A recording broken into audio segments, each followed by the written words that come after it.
চ্যাম্পিয়ন্সে একের পর এক রেকর্ড গড়েই চলেছেন লিওনেল মেসি। আগের ম্যাচে নিউ ইংল্যান্ড রেভলিউশনের বিপক্ষে জোড়া গোল করে টানা 4 ম্যাচে একাধিক গোলের রেকর্ড করেছিলেন আর্জেন্টাইন মহাতারকা। এবার সেই রেকর্ডকে নিয়ে গেলেন নতুন উচ্চতায়।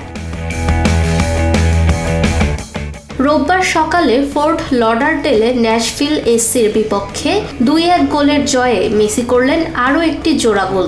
ফলে টানা 5 ম্যাচে জোড়া গোলের বিরল কীর্তি গড়লেন মেসি।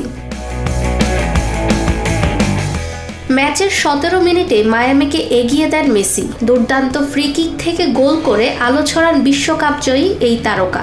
ডিফেন্ডারদের প্রতিরক্ষা দেয়াল ভেদ করে নিখুঁত শটে বল পাঠান জালে। এই জয়ের ফলে 19 ম্যাচে 38 পয়েন্ট নিয়ে ইস্টার্ন কনফারেন্সে চতুর্থ স্থানে উঠে এসেছে ইন্টার মায়ামি। ফাহমিদা বিনতে আনোয়ার, নিরপেক্ষ।